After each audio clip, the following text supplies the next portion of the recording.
responsable en el área de forraje conservado de Biodroga Argentina, ¿sí? Bien, un poco vamos a repasar algunos temas y compartir y a ampliar algunos temas, otros vamos a pasar ya que Ainalé los describió bastante bien, o muy bien.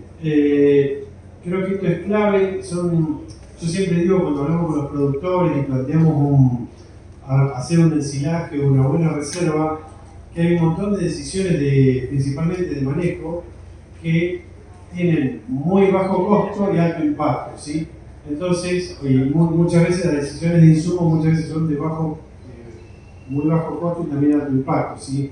Pero es muy importante que las tomamos en un solo momento del año y nos impactan durante todo el año, durante todo el momento en el cual se utilice la reserva, ¿sí? Los puntos a abordar van a ser momento de picado, humedad del forraje, la inoculación, tamaño de picado, altura de corte, compactación y, bueno, lo importante también que hoy en día tenemos muchas más herramientas como para poder auditarlo, ¿sí? Como para poder medirlo, ¿sí? Si bien la auditoría es como una autopsia, porque todas las decisiones que no se tomaron no las vamos a poder resolver, pero sí es importante saber que podemos auditar y con esa información trabajar para lograr un buen ensilaje la campaña siguiente. Bien, cuando hablamos de hacer una reserva de forraje, lo que más nos domina la conservación va a ser la humedad con la cual yo guarde ese forraje, ¿sí? Cuando tenemos forrajes en pie, generalmente tienen una humedad determinada. Por ejemplo, una planta de alfalfa tiene un 20-24%, pero si yo la quiero guardar una alfalfa, por ejemplo, como un ensilado, va a tener que estar en el orden del 35-40, un enolaje de 45-50, y si es un heno, alrededor del 80%, ¿sí? Siempre va a ser importante el tiempo que tardemos en secar ese forraje. Cuanto menor tiempo tardemos en secarlo, mejor calidad vamos a tener si hablamos de un forraje, por ejemplo, como una alfalfa que lo tenemos que cortar y florear. En el caso del ensilado, cuando está en pie, o en el momento de picado, como bien se habló, ya tenemos esos niveles de materia seca que también se pusieron. Es interesante, hay un montón de elementos que tenemos disponibles, como es por ejemplo este equipo que medimos materia seca en el campo y en el momento, ¿sí? Entonces podemos tomar la determinación o la decisión de ensilar o no ensilar, ¿sí? Bien, si no tenemos la copa, que es un elemento por ahí ciertamente oneroso, podemos usar una freidora de aceite, que si bien es un método relativamente casero y no tan científico, pero nos ayuda a poder secar forraje y tomar una determinación. Lo importante es en tiempo real y en el momento, que creo que esa es la clave, ¿no? Ensilo, no ensilo, enifico, no enifico. Bien,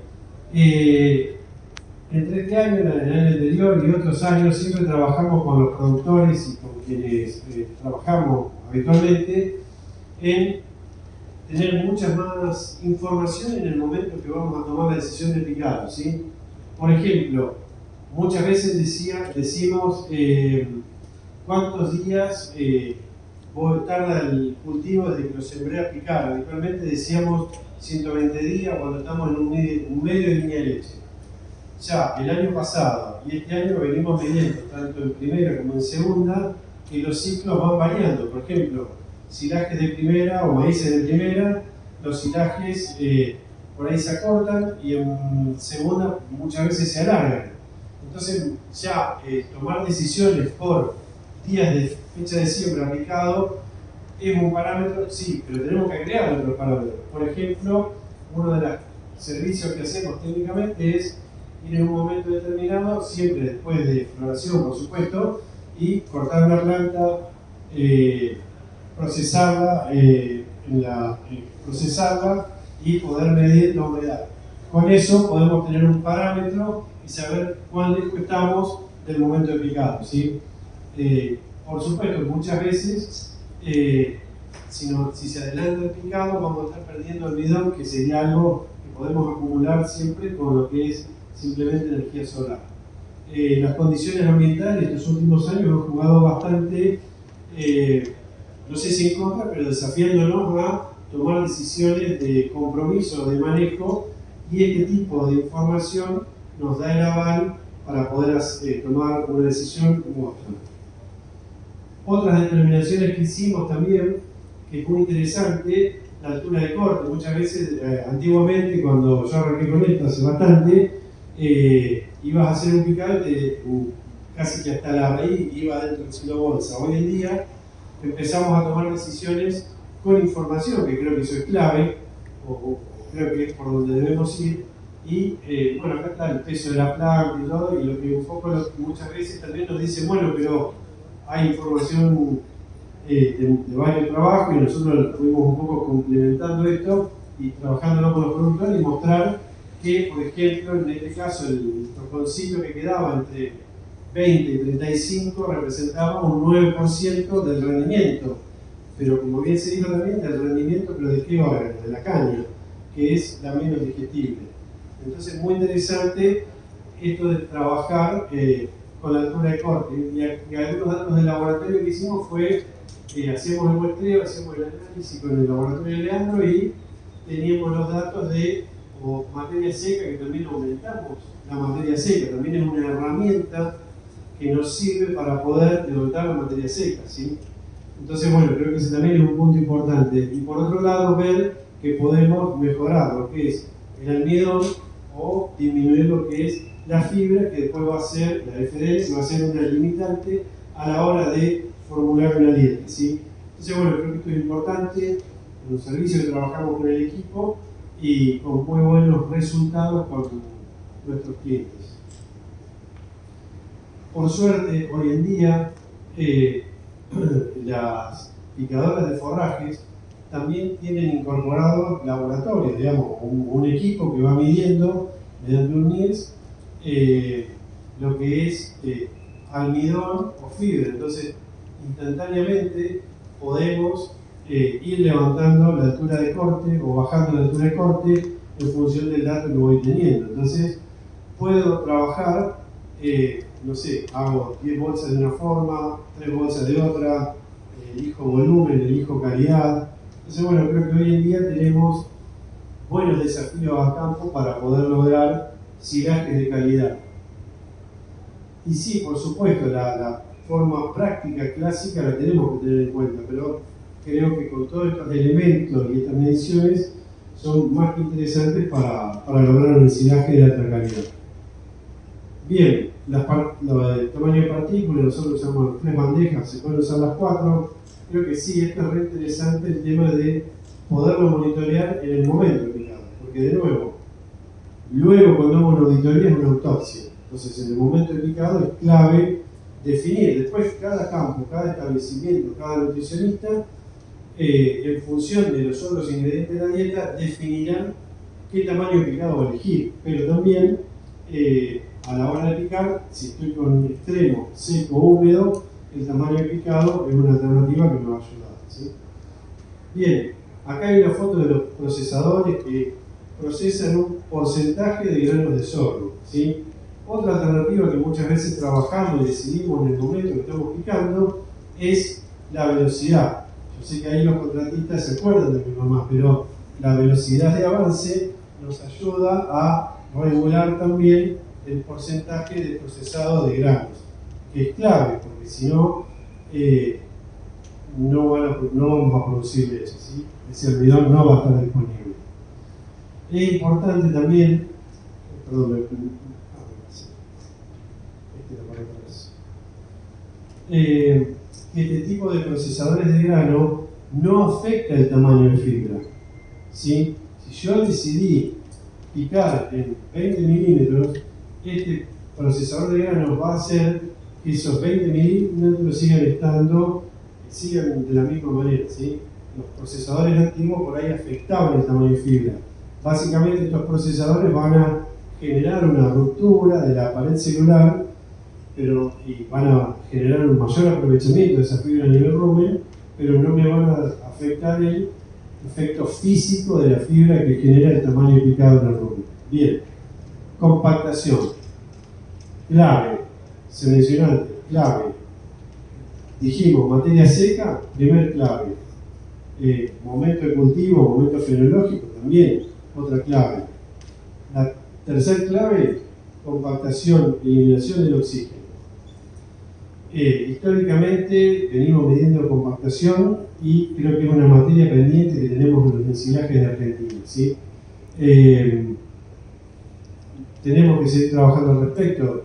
Si bien hoy, como bien se mencionó, el 70% de los ensilajes es en bolsa, la mayoría de los establecimientos que vienen creciendo en número de bolsas empiezan a plantear la opción de volver a los ensilajes tipo puente, tipo aéreo, para reducir superficie ocupada por las bolsas, para lograr más compactación, para lograr menores pérdidas, ¿sí?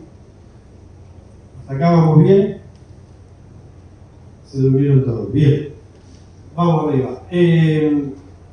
Importante, hablamos de compactación, está medido cuando nosotros, si no compactamos adecuadamente, vamos a tener niveles de pérdida a los 180 días de un 10 a un 20% en el ensilado, ¿sí?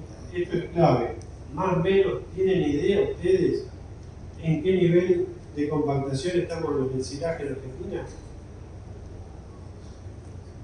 De a uno, vamos.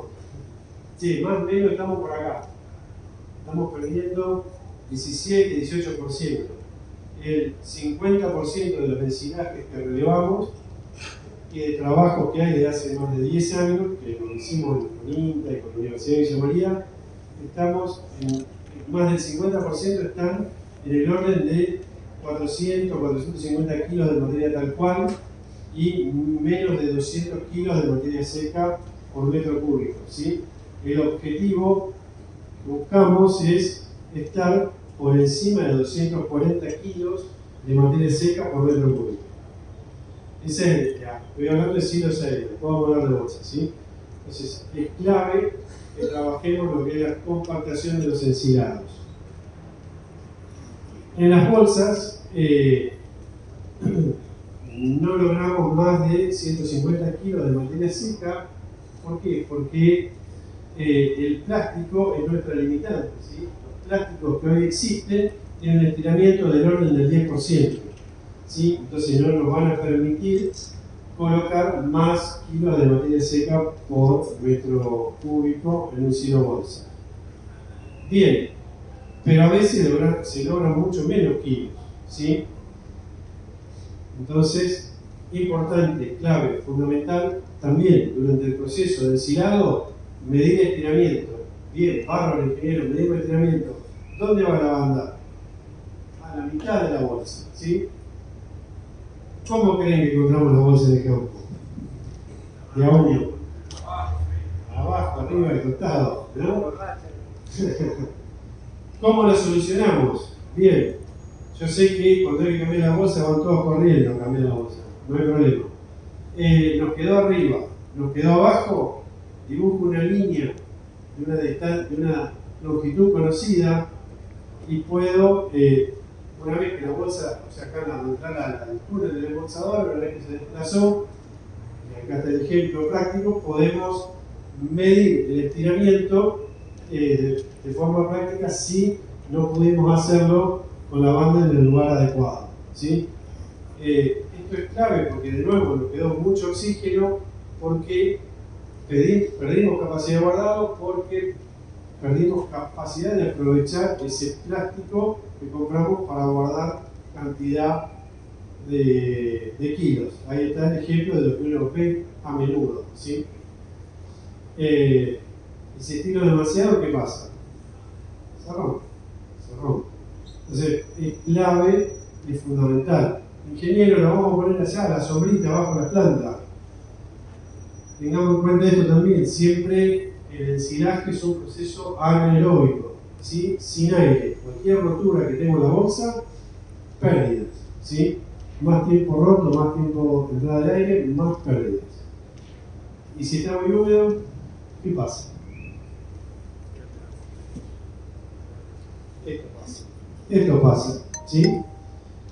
Entonces, clave, fundamental, materia seca, ¿sí?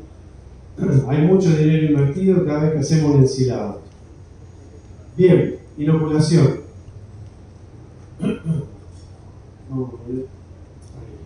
Estamos viendo el tiempo. Bien, se describió cómo es el proceso fermentativo natural, ¿sí? Perfecto. Cuando agregamos los inoculantes, que son básicamente bacterias, en algunos casos se agregan enzimas, se ponen en una alta carga bacteriana. Generalmente hay dos tipos de bacterias, homofermentativas y heterofermentativas, y generalmente se aplican de forma líquida, pero son polos solubles, ya que la liofilización es la forma adecuada de conservar bacterias, ¿sí? Luego las diluimos y las aplicamos, ¿sí? Y por supuesto se aplica en el momento del ensilado. Y esto un poco, ¿qué pasa de un silo de forma natural y un silo de forma inoculada, ¿sí? Nosotros lo que hacemos es lograr bajar el pH más rápido, en menos tiempo. ¿Por qué? Porque las bacterias son más eficientes. O sea, bacterias que van a consumir con una molécula de azúcar van a ser 2 de ácido láctico, entonces logramos velocidad, logramos menor consumo de materia seca, y también es importante, en la naturaleza tenemos órdenes de bacterias de 10 unidades formadoras de colonia por gramo, y cuando agregamos un inoculante agregamos más de 150.000 unidades de formadoras de colonia, como dije, seleccionadas, ¿sí? Con una velocidad rápida, logrando también, esto es interesante, hoy que tenemos, podemos hacer análisis, podemos ver los niveles de ácido láctico, ¿sí? Cuando tenemos un buen proceso fermentativo, vamos a tener niveles de ácido láctico del orden del 4, 5, 6%. En la naturaleza tenemos 3 o menos, ¿sí? Entonces, bueno, vamos a reducir pérdidas. Y también esto de acelerar el proceso de ensilado es interesante porque vamos a evitar en esta parte donde la curva de pH está más alta, hasta que baje al orden de 4, 4,2, que evitamos el crecimiento de microorganismos indeseables como hongos, levaduras. Al reducir y acortar ese tiempo, vamos a reducir ese tiempo, ¿sí? de microorganismos que deterioran el ensilado. Siempre cuando voy a usar un inoculante, que esté registrado, que diga el número de establecimiento del elaborador, si tiene homofermentativas o heterofermentativas. ¿Qué son las homofermentativas? Son las bacterias que están al inicio del ensilado, ¿sí? Las bacterias principalmente generadoras de ácido láctico, los lactobacillus, los pediococcus, que van a lograr esta alta fermentación. Y las heterofermentativas son aquellas que van a actuar más lentamente, para que a la hora que abrimos el silo tenemos una protección, ¿sí? Con ácido propiónico, ¿sí? Importante en los rótulos ver número y tipo de bacterias, si tienen enzimas, qué concentración, qué tasa de inoculación, si hay trabajos científicos, ¿sí? Toda esa información está disponible. Muchas veces la inoculación cuesta alrededor del 2% de toda la inversión utilizada. Muchas veces el productor dice, este frasquito es más barato. ¿Qué tiene adentro? Con los 2 gramos tengo una tasa de inoculación de 160.000 UFC, o es más barato, más lindo, ¿sí? Y en vez de valer el 2%, vale el 1,98. ¿Sí? Bien ahí, vamos. Principalmente las picadoras modernas vienen con equipos de regulación de la inoculación a medida que van picando. Hay equipos de ultra bajo volumen, ¿sí? Y hemos hecho algunos ensayos para ver que los inoculantes, algunos inoculantes, no precipitan cuando los uso en ultra bajo volumen o en alta concentración. Importante, la aplicación. También cuando hacemos silopack, va inoculado, es un ensilaje. Equipos modernos, ya regulamos en tiempo real por tonelada, por minuto, o sea, tenemos elementos técnicos disponibles para toda la tecnología que tenemos, ¿sí? Bien. Cuando hacemos silos de tipo aéreo, se cubren con una lona, en la imagen que tenemos todos en la cabeza, ¿sí? La imagen natural que uno se hace cuando hablamos de un silo aéreo, un silo banco, un silo puente. Cuando ponemos un nylon, ¿qué nylon ponemos? ¿Sí? Para definir, para ponernos de acuerdo, para establecer, hay tres tipos, vamos a decir, generalmente de nylon, de plástico para cubrir los silos. Los silos, el nylon, los plásticos clásicos, de las empresas clásicas, que son bastante gruesos, pero de una alta permeabilidad de oxígeno, ¿sí? Más de 1000 litros por metro cuadrado por día. Hay plásticos que son de baja permeabilidad, alrededor de 400, 500 litros de aire por día. Y tenemos las denominadas barreras de oxígeno, menos de 100 centímetros cúbicos de oxígeno por día. Cuando compro una manta, al igual que los inoculantes, veo el marbete, pido la ficha técnica. Es más barata, ingeniero, sí, pero fíjese cuánto oxígeno está pasando. Ese más barato son en el orden de $3 por metro cuadrado que se pierden por no tener una manta adecuada, ¿sí? Y tenemos este tipo de trabajos que nos muestran esto que estoy diciendo, ¿sí? En donde se usan las barreras de oxígeno y un plástico estándar, ¿sí? En donde podemos ver las pérdidas que tenemos, ¿sí? En la superficie, que también uno lo ve con las concentraciones de ácido, con pH, con varios parámetros en la etapa inicial, que uno por ahí no ve las pérdidas visualmente, ¿sí? Esto es lo que pongo para mostrar el tema de lo que perdemos, si hacemos referencia al cuadro anterior, ¿sí? En el orden de estos dólares por metro cuadrado, ¿sí? Cuando incorporo manta barrera de oxígeno, voy a estar reduciendo esa pérdida o recuperando la inversión, ¿sí? Bien, estas son experiencias en Argentina, ¿sí? Hicimos varias experiencias con barreras de oxígeno y sin barreras de oxígeno. Interesante, varios de los trabajos, varias de las experiencias de productores que utilizaron las mantas. Además hicimos varias determinaciones en donde medíamos, comparamos los primeros 15, 20 centímetros de la superficie y el centro, ¿sí? En los casos que usamos barrera de oxígeno no encontramos diferencias significativas entre la parte por debajo de la manta y el corazón del silo. Eso se presentó en un trabajo que va a estar este año en el Congreso de Forraje anual que se hace interanual, ¿sí? Algunas imágenes de los silos como uno debería ver un silo, ¿sí? Y algunos de los productores que usaron y donde hicimos los ensayos. Bien, entonces un poco la propuesta de nuestra compañía es trabajar de una forma de proteger las reservas, ¿sí? Por un lado vamos a tener, como dijimos, las mantas o las coberturas para aislar el ensilado del oxígeno y por otro lado los inoculantes dentro del silo para evitar las pérdidas, ¿sí? Otro trabajo práctico interesante a campo con el equipo de CENAP, que es el Instituto de Gente de Biofarma, muy trabajador en el equipo técnico.